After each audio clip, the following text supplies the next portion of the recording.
देख रहे हैं यूपी क्राइम न्यूज, अपराध के खिलाफ जंग।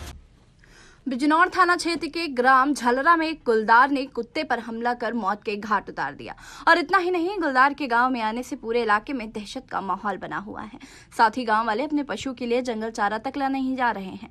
दरअसल मामला बिजनौर के झलरा गांव का है, जहां पर वन विभाग की एक बड़ी लापरवाही देखने को मिली है।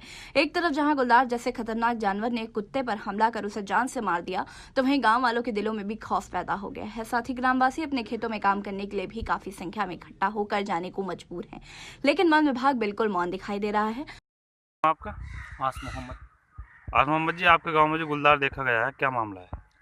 गुलदार, हाँ, कई कुत्ते भी हमला करा है और गांव वाले बहुत डरे हुए हैं। और सभी गांव वाले जंगल भी जा रहा, बहुत दुश्वार हो गया जंगल जाना। 10-10, 20-20 इकट्ठे होकर जंगल जा रहे हैं। अच्छा, अभी तक क्या किसी पे हमला करा उसने? एक कुत्ते पर हमला किया है। अच्छा जी। वन विभाग ने कोई कार्रवाई करी? अभी कोई कार्रवाई नहीं की। अब देखना यह होगा कि वन विभाग इसमें क्या कार्यवाही करता है।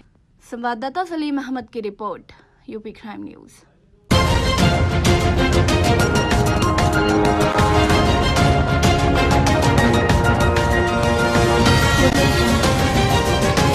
आप देख रहे हैं यूपी क्राइम न्यूज, अपराध के खिलाफ जंग।